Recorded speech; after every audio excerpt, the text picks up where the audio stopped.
स्वागत है आप सभी का अपना प्यारा सा यूट्यूब चैनल तनवीर सर पर। उम्मीद करता हूं दोस्तों आप लोग बहुत अच्छे होंगे। आप लोगों के लिए एक बहुत अच्छी बात है, बहुत ही अच्छा न्यूज है, गुड न्यूज है।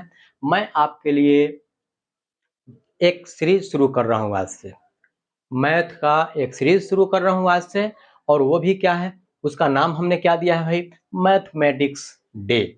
यानी इस मैथमेटिक्स डे में आपको डे बाय डे, प्रतिदिन, हर एक दिन आपके फाइनल एग्जाम तक, यानी 2024 में जो एग्जाम शुरू होने वाला है आपका, उस एग्जाम तक हर एक दिन इस आपके जो है एनसीईआरटी का बुक जो है, उससे हर एक एक्सरसाइज से एक नया मैथ, नया वीडियो के साथ मिलेगा।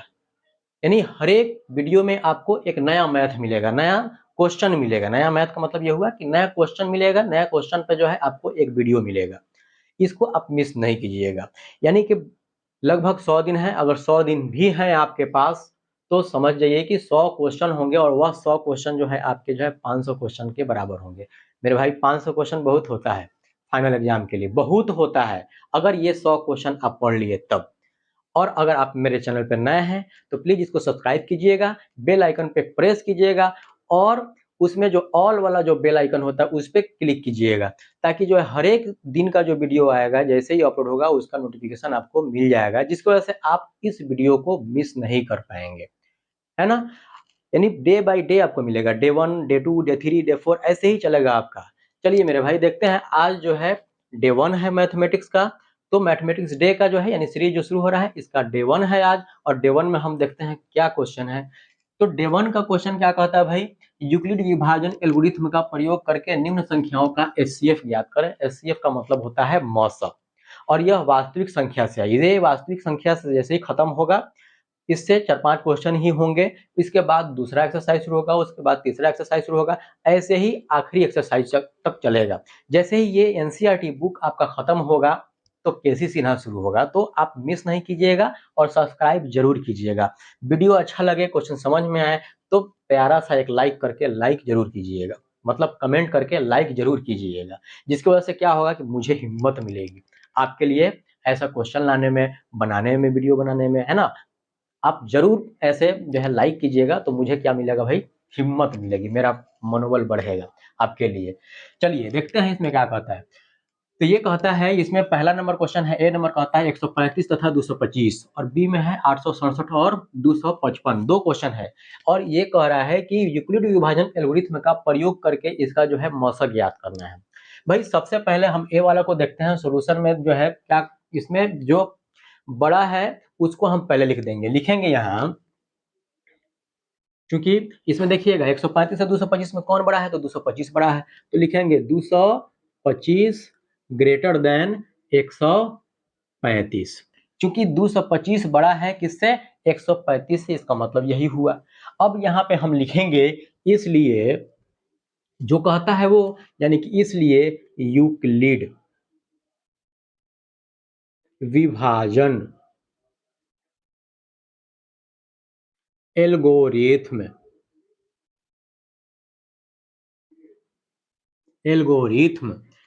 का प्रयोग करने पर, है ना। आपको यहाँ पे मैं याद दिला दूं कि ये विभाजन एल्गोरिथम जो लिखा है, एल्गोरिथम के जगह पर प्रमेयिका भी लिख सकते हैं, प्रमेयिका भी होता है। यूक्लिड विभाजन प्रमेयिका का प्रयोग करने पर के अनुसार, है ना, जो मन करे वो लिखिएगा, लेकिन लिखिएगा जरूर, इसलिए यूक्लिड विभाजन एल्गोरिथम का प्रयोग करने पर। और स्टेप 1 में हम चलेंगे इसमें, ये देने का मतलब ये हुआ स्टेप 1 यानी कि चरण 1, है ना। अब क्रिस का चरण ये नहीं है, काली चरण वाला चरण नहीं है, यह स्टेप 1 है। स्टेप 1 में हम क्या करेंगे, तो जो इसमें बड़ा है उसको पहले क्या करेंगे भाई, लिखेंगे। तो इसमें बड़ा कौन है, 225 है, तो लिखेंगे 225 इज इक्वल टू, देखिएगा यहाँ पर जरा सा, जो भाग आप देते हो वही यूक्लिड विभाजन एल्गोरिथम है, अगर उसको हम सही मायने में सही तरीके से समझ जाए तब। यानी आप पढ़े होंगे 6ठा 7वां 8वां में पढ़े होंगे कि वहां भाग देकर कैसे मौसक याद किया जाता था। जैसे यहाँ पर मान लीजिए हमको यही वाला है, इसमें अब, और अक्सर आपको पता है कि बड़ा वाला में छोटा वाला से ही भाग दिया जाता है ना। इसीलिए हम बोले हैं कि जो ये नियम भी कहता है कि जो बड़ा होगा उसको पहले लिख देंगे, ग्रेटर देन 135 जो छोटा होगा उसको लिख देंगे, और जो बड़ा होगा उसमें उसको लिखेंगे और बराबर में जो होगा उसको लिखेंगे। ये क्यों लिखते हैं ऐसा, ये भी हम आपको बताएंगे। अभी वीडियो भगाइएगा नहीं, देखिएगा जरा सा अच्छा से, एक बार समझ जाइएगा तो इस तरह का 1000 क्वेश्चन आएगा तो आप क्या कर पाएंगे, बना पाएंगे। चलिए देखते हैं यहाँ पर 225 में हम 135 से भाग करेंगे, 225 में हम भाग करते हैं 135 में। अभी हम आपको बताए हैं कि बड़ा वाला में ही छोटा वाला से ही भाग किया जाता है ना। तो चलिए 135 से भाग कीजिए, तो 135 पे 2 मरतबे तो लगेगा नहीं, यहाँ ज्यादा हो जाएगा है ना। चलिए 1 मरतबे ही लगेगा यहाँ, तो लगाएंगे 135 ही हो जाएगा सीधा सीधा यहाँ पर है ना। घटाइए तो 5 5 0 हो जाएगा, ये हो जाएगा 12, 12 में से 3 गया 9 3 12, यह हो जाएगा आपका, यहाँ कट गया यानी 90 आ गया। ध्यान दीजिए जरा सा, इसमें क्या है, भाज्य इसको बोलते हैं, ये वाला को जिसमें हम भाग देते हैं, भाज्य। ये होता है भाजक, ये जो आता है आंसर उसका भागफल कहलाता है। और नीचे जो होता है वह क्या होता है, शेषफल होता है, यही ना होता है भाई। भाज्य, भाजक, भागफल, शेषफल। अब आप पढ़े होंगे कि भाज्य बराबर क्या पढ़े होंगे, भाज्य बराबर भाजक गुना भागफल जोड़ शेषफल, ये तो इतना पढ़े होंगे भाई। तो भाज्य, तो भाज्य इसमें कौन है, 225 है, इसीलिए यहाँ पे लिखा गया 225। अब इतना याद रखने की जरूरत नहीं है, मिलाने की जरूरत नहीं है कि कौन है भाई। जो बड़ा होता है मतलब जिसमें भाग दिया जाता है, तो 225 में भाग देंगे क्योंकि वो बड़ा है इसलिए हम लिख दिए। तो भाज्य बराबर भाजक, तो भाजक कौन है, जिससे भाग दिया जा रहा है। तो भाग कौन, भाग किसे दिया जा रहा है, 135 से, तो यहाँ लिख देंगे हम 135। यही यही इसी फॉर्मूला पे हम बैठाएंगे इसको। यही हमारा क्या है, यही फॉर्मूला क्या है भाई, यूक्लिड विभाजन एल्गोरिथ्म। यही फॉर्मूला क्या कहलाता है, यूक्लिड विभाजन एल्गोरिथ्म या यूक्लिड विभाजन प्रमेयिका। इसी के आधार पे हमको क्या करना है, मतलब हम भाग दे के हमको मौसम नहीं ज्ञात करना है, इस फॉर्मूला के आधार पे हमको क्या करना है, मौसम ज्ञात कर लेना है। वही हमारा क्या हो जाएगा, यूक्लिड विभाजन एल्गोरिथ्म हो जाएगा, प्रयोग उसी का हो जाएगा सीधा सीधा। तो भाज्य इसमें 225 हुआ, भाज्य बराबर भाजक, तो भाजक इसमें 135 हो गया, और गुना भागफल, तो भागफल यहाँ क्या आया, तो 1 आया, जोड़ शेषफल, तो शेषफल क्या है भाई, 90 है, हम लिख दिए।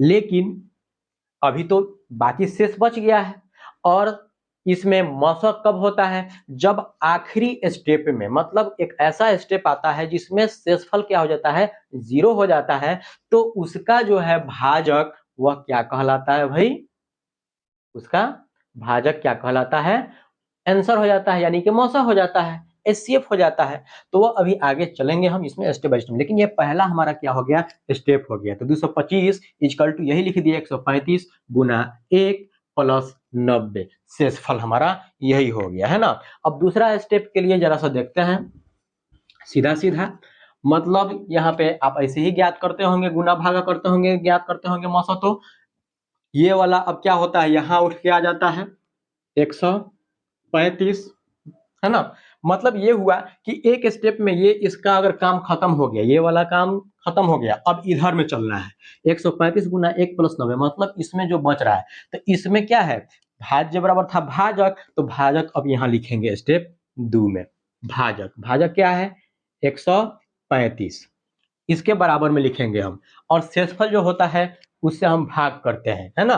तो इसमें अब एक हो गया कि जो है, अब देखिएगा यहाँ 90 है और 135 है, तो 90 और 135 में आपका अब भाजक क्या हो गया, यहाँ पे 90 हो गया भाजक है ना। तो भाजक गुना भाज्य बराबर भाज्य हो गया 135, तो भाज्य बराबर भाजक गुना भागफल और शेषफल, तो अब भाग दीजिए जरा सा यहाँ पर।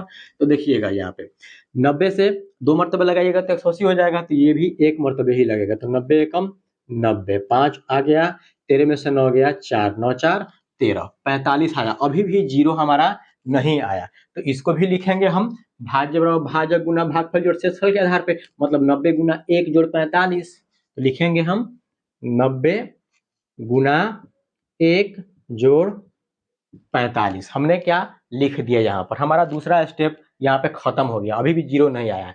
फिर एक और स्टेप जाएगा, तो इसमें अब देखिए तो जरा सा ये 90 और 45 में देखेंगे तो इसमें तो हमारा यहाँ 90 आ जाएगा और ये क्या है, स्टेप 3 हो जाएगा। यहाँ हम अब 90 लिख देंगे, है ना। मतलब इन दोनों में से एक में भाग देंगे, और भाग किससे देंगे, तो जो कम है उससे देंगे और जो ज्यादा है उसमें भाग करेंगे। मतलब 45 से हम भाग करेंगे अब इसमें, और किसमें, इसका 90 जो बच रहा है इसमें, और 90 जो बच रहा है यह 90 क्या हो जाएगा, भाज्य हो जाएगा। मतलब हमने भाज्य यहाँ लिख दिया, और भागफल इसका अवशेषफल जो था वह भागफल हो जाएगा 45, है ना। तो चलिए अब जैसा भाग कीजिए, तो 45 दूना 90, आपको भी पता है ये 0 यहाँ हो जाएगा, यानी कट गया शेषफल। यहाँ क्या हो गया, 90 से 90 घटकर 0 हो गया, ये 0 आ गया हमारा। अब देखिए इसमें क्या लिख सकते हैं इसके लिए, तो 45 गुना 2, तो लिखिए जरा सा 45 गुना 2, अब प्लस शेषफल क्या है भाई, तो 0 है। यहाँ देखेंगे जरा सा कि हमारा स्टेप 3 में क्या आ गया, 0 आ गया शेषफल, है ना। तो उसी का नो जो है क्या होता है भाई इसका, जिसे हम भाग देते हैं, मतलब उसका जो भाजक होता है आखिरी स्टेप वाला जिसमें 0 शेषफल हो, वही क्या कहलाता है, HCF कहलाता है, यानी कि मौसा हो जाता है। अब ये 45 गुना 2 प्लस 0 आया हमारा, मतलब यहाँ पे 0 आ गया आखिरी हमारा चरण में। तो लिखेंगे हम, चूंकि चरण 3 में आया है, 3 में शेषफल इक्वल टू 0 है। चरण 3 में शेषफल इक्वल टू क्या है, 0 है। इसलिए यहां भी लिखेंगे, सॉल्यूशन में चलते हैं इसका, क्योंकि 867 ग्रेटर देन 255, यही ना है, 867 ग्रेटर देन 255, क्योंकि 867 बड़ा है 255 में। अब 255 में हम 255 से क्या करेंगे, 867 में हम भाग करेंगे। तो लीजिए पहले, उससे पहले तो हमको लिखना पड़ेगा, क्या लिखना पड़ेगा, इसलिए यूक्लिड विभाजन एल्गोरिथम लिखा है, प्रमेयिका भी हो सकता है, हम लिख देते हैं, आपको याद रहेगा, प्रमेयिका का प्रयोग करने पर, है ना। इसलिए यूक्लिड विभाजन प्रमेयिका का, यानी यूक्लिड विभाजन एल्गोरिथम का प्रयोग करने पर। अब इसमें हम चलेंगे ऐसे ही बिल्कुल स्टेप 1 में, स्टेप 1 में हम चलेंगे, तो स्टेप 1 में इसमें देखिएगा जो बड़ा है उसको लिखेंगे हम 867, 867 में जरा सा भाग करते हैं, यहाँ 867 में हम भाग करते हैं किससे, 255 से। तो 255 से, तो 2 तिहाई 6, 2 चौका 8, 4 मरतबे तो लगा नहीं सकते हैं हम, 3 मरतबे हम क्या कर सकते हैं, लगा सकते हैं, है ना। चलिए 3 मरतबे लगाइए जरा सा यहाँ पर, तो 3 पचे 15 के 5, हाथ में आया 1, 3 पचे 15 है 1, 16 के 6, हाथ में आया 1, फिर देखिएगा 3 पचे 15 5, हाथ में आया 1, 3 पचे 15 1, 16 के 6, हाथ में आया 1, 3 दूना 6 और 1 7, ठीक है, हमारा आ गया 765। अब इसमें घटाइए जरा सा, घटाइएगा तो ये हो जाएगा 102, 7 में 5 गया 2, 6 6 0, 8 में 7 गया 1, 102 आया। यानी कि हमारा हो गया पहला स्टेप। अब पहला स्टेप क्या लिखाएगा, इतना बराबर ये गुना हो जाएगा, यानी कि 255 गुना 3, अब प्लस शेषफल कितना है भाई, 102 है। अब 102 से फिर यहाँ पे 102 में देखिएगा ये 255 अब यहाँ आ जाएगा, स्टेप 2 में 255 यहाँ आ गया। चलिए अब 255 में 102 से भाग होगा, मतलब यहाँ 255 ये वाला यहाँ आ जाएगा, 255। अब भाग देते हैं, यहाँ 2 मरतबे लगा सकते हैं यहाँ पर हम 102 में, है ना। तो 2 मरतबे लगाइएगा, तो 2 दूना 4, 2 0 0 और 2 एकम 2, घटाइए 5 में 4 गया 1, ये आ गया आपको 5 और ये कट गया 51 आया। मतलब अब स्टेप 2 में जो है हमारा क्या लिखाएगा, 102 गुना 2, 102 गुना 2 और प्लस शेषफल क्या है, 51 है ना। चलिए स्टेप 3 में भी हम चलते हैं, क्योंकि अभी भी 0 नहीं आया है। स्टेप 3 में हमारा क्या है कि ये वाला अब जो है 102 यहाँ आ जाएगा, 102 ये वाला 102 यहाँ आ जाएगा, है ना। और 51 से इसमें क्या करेंगे भाई, भाग करेंगे। अब 51 से भाग करेंगे भाई, तो 51 से भाग कीजिए तो 2 मरतबे सीधे हो जाएगा, 2 एकम 2 और 2 पचे 10, यानी कि 0 आ गया घट करके, यहाँ फाइनल आ जा रहा है, यानी 51 गुना 2, 51 गुना 2 अब प्लस शेषफल इसका क्या है, 0 है ना। तो इस तरह से हमारा आ जा रहा है भाग देने के बाद। ये आसान तरीका हम आपको बता रहे हैं, लेकिन ये भाग देने आपको आना चाहिए, और भाज्य बराबर भाजक गुना भागफल जोड़ शेषफल ये पता होना चाहिए। आप सीखे हैं तो बहुत अच्छी बात है, नहीं सीखे हैं तो भी यहाँ हम बता दिए हैं, आप इसको याद रख सकते हैं, सीख सकते हैं इससे भी। अब यहाँ स्टेप हम लिखेंगे ऐसे ही बिल्कुल, क्योंकि चरण 3 में, क्योंकि यहाँ भी 3 में ही आया भाई, लिखेंगे चूंकि चरण 3 में शेषफल इक्वल टू 0 है, इसलिए HCF यानी कि मौस इक्वल टू कौन होगा, 51 होगा। जैसे इसमें 45 हो गया इसमें, वैसे यहाँ भी 51 होगा, 51 आंसर हो गया। ये हमारा डे 1 का क्वेश्चन आज समाप्त हुआ। अगर आपको वीडियो अच्छा लगे तो प्लीज इसको लाइक कीजिएगा, सब्सक्राइब कीजिएगा और बेल आइकन में प्रेस कीजिएगा।